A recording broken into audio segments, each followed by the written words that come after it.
নমস্কাৰ বন্ধু বান্ধৱীসকল, সকলোৰে ভালনে? আশা কৰিছো সকলোৰে ভাল। মই জিতুৱে আজি আকৌ আপোনালোকৰ বাবে কেইটামান নতুন পাজল লৈ উপস্থিত হলোহি। দেখা যাওক তাৰে আপুনি কেইটাৰ শুদ্ধ উত্তৰ দিব পাৰে। তেতিয়াহ'লে বলক অযথা সময় নষ্ট নকৰি আজিৰ ভিডিঅ'ৰ প্ৰথম পাজলটো চাওঁ। এদিনাখন ৰাতিপুৱা বজাৰ কৰিবৰ বাবে এগৰাকী বৃদ্ধ মহিলা এখন দোকানত সোমায়।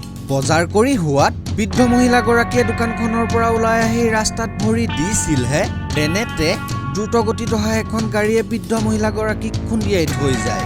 দুৰ্ঘটনাটো হোৱা দেখি ৰাস্তাৰ কাষতে ৰখি থকা কেইজনমান মানুহে বৃদ্ধ মহিলাগৰাকীক সহায় কৰিবলৈ আহি দেখা পায় দুৰ্ঘটনাটো হোৱাৰ বাবে বৃদ্ধ মহিলাগৰাকীৰ ঠাইতে মৃত্যু হৈছে। লগে লগেই তাৰ এজন ব্যক্তিয়ে পুলিচক কথাষাৰ ফোন কৰি জনায়।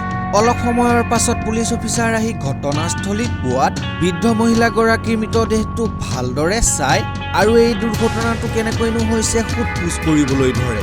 পুলিচ অফিচাৰে সোধ-পোছ কৰাত তাতে ৰখি থকা এজন ব্যক্তিয়ে ক'লে, প্ৰায় 5 মিনিটমান আগতে এই বৃদ্ধ মহিলাগৰাকীয়ে দোকানখনৰ পৰা ওলাই আহি ৰাস্তাত ভৰি দিছিলহে তেনেতে দ্ৰুতগতিত অহা এখন গাড়ীয়ে মহিলাগৰাকীক খুন্দিয়াই থৈ যায়। আমি আহি ওচৰ পোৱাত দেখা পাওঁ মহিলাগৰাকীৰ ঠাইতে মৃত্যু হয়। ব্যক্তিজনৰ কথা শুনাৰ পাছত পুলিচ অফিচাৰে আকৌ ব্যক্তিজনক সুধিলে, আপুনি গাড়ীখনৰ নম্বৰটো দেখিছিল নেকি? পুলিচ অফিচাৰে তেনেদৰে সোধাত সেই ব্যক্তিজনে আকৌ ক'লে, দ্ৰুতগতিত অহাৰ বাবে গাড়ীখনৰ নম্বৰটো মনত ৰাখিব নোৱাৰিলোঁ, কিন্তু গাড়ীখন ৰঙা ৰঙৰ আছিল আৰু গাড়ীখন এইটো ৰাস্তাৰে গৈছে। ব্যক্তিজনৰ কথা শুনাৰ লগে লগেই পুলিচ অফিচাৰেও সেই ৰাস্তাটোৰে গাড়ীখন বিচাৰিবলৈ যায়। সেই ৰাস্তাৰে পুলিচ অফিচাৰে গাড়ীখন বিচাৰি অলপ দূৰ যোৱাৰ পাছত ৰাস্তাৰ কাষৰে পাৰ্কিং প্লেচ এটাত ৰঙা ৰঙৰ 3খন গাড়ী দেখিবলৈ পায়। পুলিচ অফিচাৰে চিধা গাড়ীখনৰ ওচৰলৈ গৈ গাড়ী 3খনৰ গৰাকী কেইজনক মাতি পঠায়। অলপ সময়ৰ পাছত গৰাকী 3জন আহি পোৱাত অলপ সময়ৰ আগতে হোৱা দুৰ্ঘটনাটোৰ বিষয়ে ভালদৰে ভাঙি কয় আৰু তেওঁলোকৰ গাড়ীখন সেই সময়ত ক'ত আছিল সুধিব ধৰে। দুৰ্ঘটনাটোৰ কথা শুনাৰ লগে লগেই তাৰে প্ৰথম ব্যক্তিজনে ক'লে, যোৱাকালি পাছবেলাই অফিচৰ পৰা অহাৰ পাছৰ পৰা মই এতিয়ালৈকে গাড়ীখনৰ ওচৰলৈ অহা নাই। মই হ'লে কিন্তু এই এক্সিডেণ্টটো কৰা নাই। প্ৰথম ব্যক্তিজনৰ কথা শুনি এইবাৰ দ্বিতীয় ব্যক্তিজনে ক'লে, যোৱাকালি ৰাতি প্ৰায় 2মান বজাতহে মই আহি ঘৰ সোমাইছোহি। সেইবাবে এতিয়া পৰ্যন্ত মই শুয়ে আছিলোঁ। আপুনি মতাতহে এতিয়া টোপনিৰ পৰা মই উঠি আহিছোঁ। প্ৰথম আৰু দ্বিতীয় ব্যক্তিজনৰ কথা শুনাৰ পাছত এইবাৰ তৃতীয় ব্যক্তিজনে ক'লে, মইতো প্ৰায় এসপ্তাহমান সময় গাড়ীখনে ষ্টাৰ্ট কৰিব অহা নাই। এই এক্সিডেণ্টটো মই কেনেকৈ কৰিম বাৰু? পুলিচ অফিচাৰে 3জনৰে কথা শুনাৰ পাছত 3জনৰে গাড়ীকেইখন এবাৰ ভালদৰে চালে আৰু ভালদৰে চোৱাত গম পাই গ'ল যে ইয়াৰে এজনে ফাঁকি দি আছে আৰু হয়তো দুৰ্ঘটনাটো তেওঁৱে কৰি আহিছে। বন্ধু বান্ধৱীসকল, আপুনি ধৰিব পাৰিছেনে ইয়াৰে কোনজনে ফাঁকি দি আছে? অলপ ভালদৰে চাওক আৰু যদি ফাঁকি দি থকাজন বিচাৰি পায় আমাক কমেণ্ট কৰি জনাওক।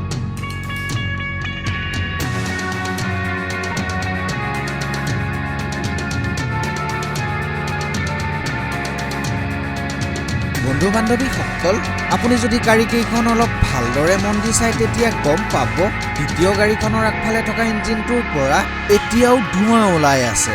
কিন্তু ব্যক্তিজনে কৈছিল তেওঁ হেনো এসপ্তাহ ধৰি গাড়ীখনে ষ্টাৰ্ট কৰা নাই।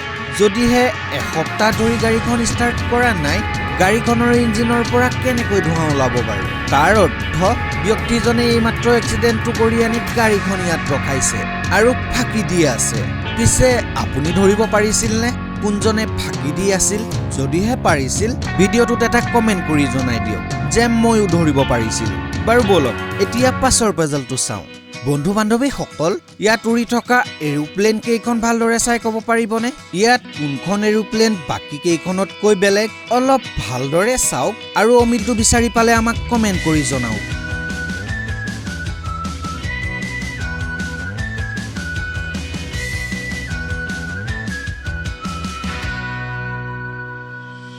বন্ধু বান্ধৱীসকল, ইয়াত এই এৰোপ্লেনখন বাকী কেইখনতকৈ বেলেগ।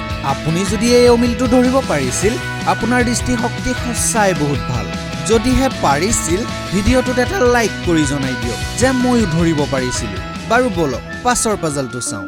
কেইজনমান অপহৰণকাৰীয়ে এজন ল'ৰাক অপহৰণ কৰে আৰু ল'ৰাজনক এটা পোহৰ থকা ৰুমত আবদ্ধ কৰি ৰাখে যাতে ল'ৰাজনে আন্ধাৰৰ সুযোগ লৈ তাৰ পৰা পলাই যাব নোৱাৰে। কেইদিনমান পাছত এদিন অপহৰণকাৰী কেইজন অলপ সময়ৰ বাবে ৰুমটোৰ পৰা বাহিৰলৈ ওলাই যোৱাত ল'ৰাজনে গোটেই চৌহদটোৰ কাৰেণ্ট কাটি দিয়ে আৰু ৰুমটোৰ পৰা বাহিৰলৈ ওলাই আহে।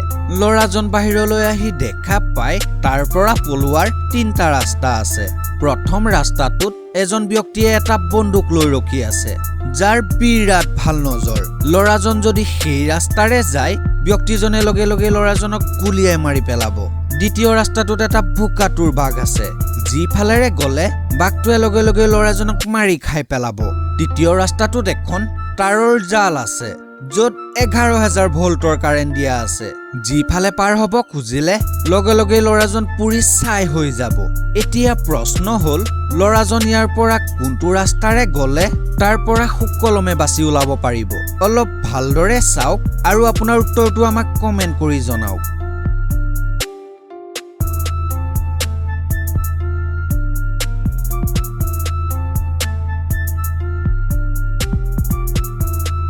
উত্তৰটো চোৱাৰ আগতে আপুনি যদি এনিমেশ্যনৰ মনোৰঞ্জনমূলক ভিডিঅ' চাই ভাল পায় আমাৰ নতুন জিতুছ বকবক নামৰ চেনেলটোক ছাবস্ক্ৰাইব কৰি লওক, কাৰণ আমি অতি শীঘ্ৰেই এই চেনেলটোত বহুতো নতুন নতুন ভিডিঅ' আপলোড কৰিম। চেনেলৰ লিংকটো সোঁহাতে ওপৰতো আহি আছে বা ডেছক্ৰিপশ্যনতো পাই যাব। আপুনি বিচাৰিলে ইউটিউবত জিতুছ বকবক বুলিও চাৰ্চ কৰিব পাৰে। বাৰু বলক উত্তৰটো চাওঁ।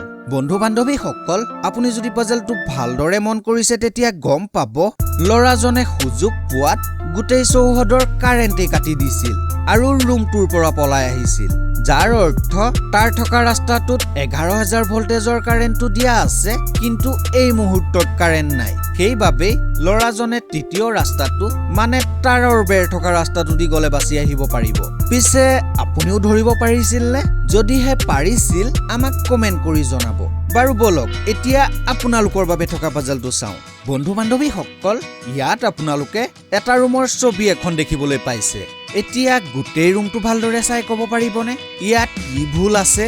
ৰুমটো অলপ ভালদৰে চাওক আৰু ভুলটো বিচাৰি পালে আমাক কমেণ্ট কৰি জনাওক। আপুনি যদি শুদ্ধ উত্তৰ দিলে আগন্তুক ভিডিঅ'ত আপোনাৰ নামটো উল্লেখ হ'ব পাৰে। তেতিয়াহ'লে আজিলৈ এৰিছোঁ।